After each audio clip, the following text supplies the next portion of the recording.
कांग्रेस के आरोप पत्र के जवाब में बीजेपी के प्रदेश अध्यक्ष वी.डी. शर्मा ने मोर्चा संभाल लिया है। उन्होंने कहा है कि कांग्रेस नेता कमलनाथ तो मध्य प्रदेश के करप्शन नाथ के नाम से प्रसिद्ध है। उन्होंने अभी एक पत्रकार वार्ता में कहा कि वे 2023 के मॉडल है और कमलनाथ जी 2023 के मॉडल नहीं, 1984 के मॉडल है। सिख दंगों के मॉडल जरूर हैं, देश की खुफिया तंत्र की राजनीति में गद्दारी के मॉडल है और साथ ही साथ चीन के साथ दलाली करने के मॉडल भी है। और इनकी 15 महीने की सरकार में सिस्टम बंटाधार दिग्विजय सिंह के प्रोजेक्ट चल रहे हैं जिसमें वे करप्शन नाथ बने हैं। उन 15 महीने की सरकार में गरीबों के हक और अधिकार छीनने के भी मॉडल हैं। साथ ही उन्होंने कहा कि कमलनाथ ने भाजपा सरकार के खिलाफ आरोप पत्र जारी किया था। ग्वालियर में उनकी नेता प्रियंका गांधी की सभा हुई थी, उस दिन भी कोई आरोप पत्र जारी हुआ था, घोटाले की लिस्ट नहीं मिली। भाषण के दौरान उन्होंने कहा कि घोटाले की लिस्ट नहीं मिल रही है। उस दिन का आरोप पत्र किसने जारी किया, कौन इसका धनी है, इसका पता नहीं। और आज जो आरोप पत्र दिया गया है वह किसका है, किसने इसे जारी किया है और किसने प्रिंट किया है, उसमें कांग्रेस का कोई नेता है या यह झूठा पत्र जारी किया गया है। कमलनाथ को डर है कि उन्होंने प्रियंका गांधी से झूठ बोलकर ट्वीट कर दिया है। आज तक पत्रकार जवाब नहीं दे पाए हैं। ज्ञानेंद्र कौन है, कहां है? प्रियंका गांधी और पूरा नेतृत्व झूठा साबित हो गया है। उनको डर है कि अगर हम इस प्रकार की झूठा पत्र जारी करेंगे तो कानूनी कार्रवाई हो सकती है। मैं स्वागत करता हूँ। बहुत ही अल्प समय में इस सूचना में आप सब उपस्थित हुए। एक बहुत ही महत्वपूर्ण विषय है। नहरों के लिए 877 करोड़ रुपए का भुगतान, जिनका काम ही शुरू नहीं हुआ था। ये इतिहास है इस देश का। बिना काम शुरू किए हुए 877 करोड़ का पेमेंट कर देना, ये किसने किया था कमलनाथ जी? ये आपने किया था। जनसंपर्क का घोटाला, आपकी सरकार के समय में 131 करोड़ रुपए की घोटाले का आरोप आपके ऊपर आया। मोबाइल घोटाला, कमलनाथ जी आपने आपकी सरकार के समय में आंगनबाड़ी कार्यकर्ताओं के लिए 76,000 मोबाइल खरीदे जाने थे।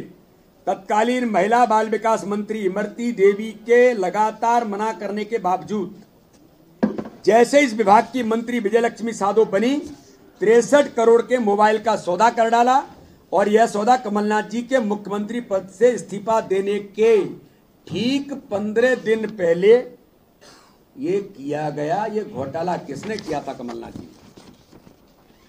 आईफा घोटाला, जिसके बारे में हम लोग कहते थे कि मध्य प्रदेश और देश पूरा जब कोरोना के संकट की महामारी से पीड़ित था, गाइडलाइन जारी हो गई थी, तब आप आईफा अवार्ड की बैठकें कर रहे थे। आपको चिंता नहीं थी कोरोना की, वो तो आपकी सरकार चली गई, लेकिन उस दौरान भी आप आईफा अवार्ड कर रहे थे।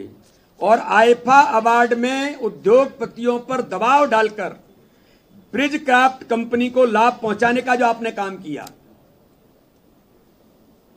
कमलनाथ जी, मिस्टर करपनाथ, आप बताएं कि ब्रिज क्राफ्ट कंपनी का मालिक किसका दोस्त था?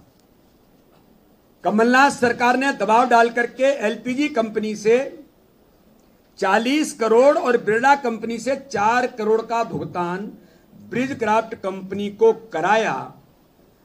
15 महीने तक कमलनाथ सरकार गरीब जनता की चिंता करने के बजाय आप धन की उगाही में लगे थे, जिसमें कहा जाता था कि वल्लभ भवन दलाली का अड्डा बन गया।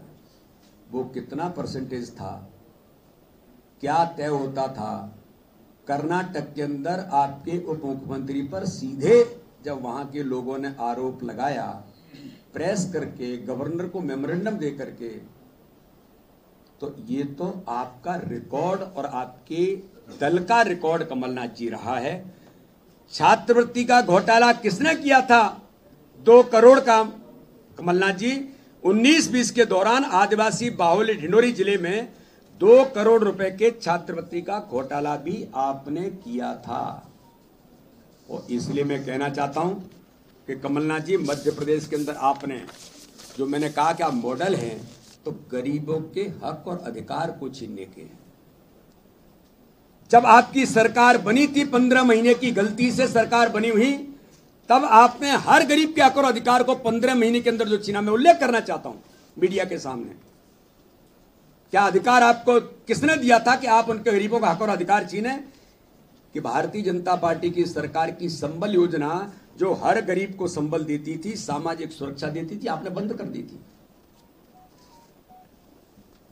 गांव के विकास के लिए अलग से पंचायतों को भारतीय जनता पार्टी की सरकार पंच परमेश्वरा योजना देकर के उन्हें सशक्त बनाने का काम करती थी। उनके इंफ्रास्ट्रक्चर के लिए आपने उस योजना को बंद करके पंचायतों के काम को अवरुद्ध कर दिया था। दीनदयाल अंत्योदय रसोई योजना जो हर गरीब को कोई भूखा न सोए, यह भारतीय जनता पार्टी का संकल्प था। गरीबों को भरपूर भोजन के लिए दीनदयाल अंत्योदय रसोई योजना के तहत जो काम शुरू हुआ था, कमलनाथ जी, गरीबों के पेट पर लात मारते हुए आपने दीनदयाल अंत्योदय रसोई योजना बंद कर दी थी।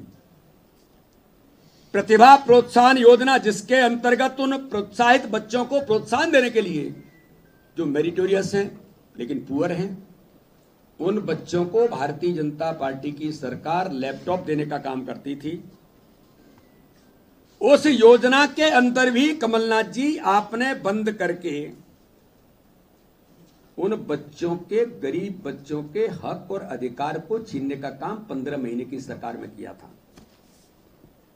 शून्य ब्याज ऋण योजना जो पूरे भारत के अंदर एक ऐतिहासिक योजना थी, किसानों के लिए शून्य ऋण पर कर्ज देने का काम भारतीय जनता पार्टी की सरकार करती थी, जिसमें किसानों को बिना किसी दबाव के, बिना ब्याज के सहकारी बैंकों से आसानी से ऋण मिलता था। मध्य प्रदेश ने रिकॉर्ड बनाया था। लेकिन किसान विरोधी कमलनाथ सरकार ने किसानों की खुशहाली पर ग्रहण लगाते हुए शून्य ब्याज दर ऋण योजना को बंद कर दिया था। मुख्यमंत्री कन्या विवाह योजना आपने क्यों बंद की थी कमलनाथ जी? भाजपा सरकार हमारी अपराध किया था कमलनाथ जी, ये किसने आपको अधिकार दिया था? आयुष्मान भारत योजना के अंतर्गत मैं पूछना चाहता हूं कमलनाथ जी, आपकी हठधर्मिता, उदासीनता के कारण प्रदेश की गरीब जनता आयुष्मान योजना का लाभ से वंचित रही। कांग्रेस सरकार के कारण गरीबों को 5 लाख रुपए तक का निःशुल्क इलाज का जो उनको मिलना चाहिए था वो बंद हो गया था। आज मध्य प्रदेश के अंदर 3 करोड़ 60 लाख लोगों को 5 लाख रुपए का अधिकार भारतीय जनता पार्टी की सरकार ने इलाज कराने का दिया है। माननीय प्रधानमंत्री मोदी के नेतृत्व में आज 30 लाख लोग मध्य प्रदेश के अंदर इलाज करा चुके हैं। तो कमलनाथ जी, आप करप्शननाथ ऐसे ही नहीं बन गए, आप कमीशननाथ ऐसे ही नहीं बन गए। आपने अपने कार्यकाल के दौरान 15 महीने में, और देश का जो इतिहास कहता है वो मध्य प्रदेश की।